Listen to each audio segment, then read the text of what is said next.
అయితే ఆ basic infrastructure ఈ యొక్క నోడ్ లో మనం క్రియేట్ చేస్తున్నామో దానికి సంబంధించి 12,000 కోట్ల వరకు కూడా ఇన్వెస్ట్మెంట్స్ ఈ యొక్క నోడ్ లో వచ్చేటటువంటి అవకాశం ఉంది. ఈ నోడ్ ని సుమారు 45,000 ఎంప్లాయ్మెంట్ జనరేషన్ కూడా ఈ యొక్క నోడ్ ద్వారా అవుతుంది. సుమారు ఈ యొక్క ఓర్వకల్ తాలూకా నోడ్ ను మనం చూసుకుంటే కర్నూలు జిల్లాలో ఉన్నటువంటి ఓర్వకల్ నోడ్ చాలా ఆ ప్రాంతానికి మనకు తెలిసినదే, రాయలసీమ లాంటి వెనుకబడినటువంటి ప్రాంతంలో జాబ్ క్రియేషన్ ఎంత ముఖ్యమైనటువంటిదో, ఎకనామిక్ యాక్టివిటీ పెంపొందించాల్సినటువంటి అవసరం ఎంత ఉందో మనం అందరికీ కూడా తెలిసినటువంటి విషయమే. అందుకనే ప్రత్యేకంగా ఈ యొక్క ఓర్వకల్ నోడ్ను కూడా సెలెక్ట్ చేసి మరి ఇక్కడ అభివృద్ధి చేయడానికి కేంద్ర ప్రభుత్వం ద్వారా రాష్ట్ర సహకారంతో దీనికి కూడా శ్రీకారం చుట్టడం జరుగుతుంది. మరొక నోడ్ మనకి కొప్పర్తిలో ఏర్పాటు చేస్తున్నాం. కడప జిల్లాలో కొప్పర్తి విశాఖపట్నం చెన్నై ఇండస్ట్రియల్ కారిడార్ లో వస్తుంది. ఈ యొక్క నోడ్ కోసం సుమారు 2,595 ఎకరాలు దీనికి కూడా కేటాయించడం జరిగింది. మరి ఈ యొక్క కార్యక్రమం ద్వారా ఇక్కడ NICDIT ద్వారా సుమారు 2,137 కోట్ల రూపాయలు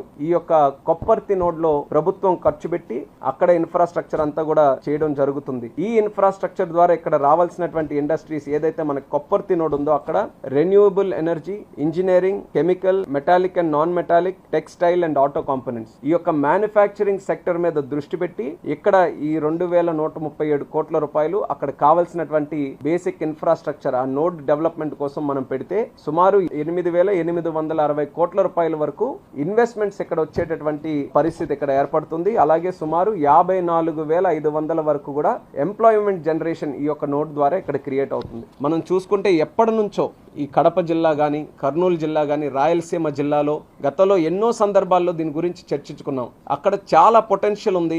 బెంగళూరు సమీపంలో ఉంటుంది, చెన్నై సమీపంలో ఉంటుంది, మరొక పక్కన హైదరాబాద్ లో సమీపంలో ఉంటుంది. కానీ గతంలో పెద్ద ఎత్తున అక్కడ కార్యక్రమాలు చేయలేకపోవడం వల్ల ఆశించినటువంటి స్థాయిలో అభివృద్ధి జరగలేకపోయింది. కానీ ప్రభుత్వం, రాష్ట్ర ప్రభుత్వం, కేంద్ర ప్రభుత్వం ఇద్దరు కూడా కలిసి కట్టుగా ఒక నిర్ణయం తీసుకొని ఈ 2 నోడ్స్ ను కూడా సెలెక్ట్ చేసుకొని మంచి నిర్ణయంతో ఈ రోజు కేబినెట్ లో కూడా అప్రూవల్ తీసుకున్నాం. ఇది ఎలా సాధ్యమైందంటే డబుల్ ఇంజిన్ గ్రోత్ తాలూకా ఇది ఒక రిజల్ట్ అనేది కూడా మనం చెప్పుకోవాలి.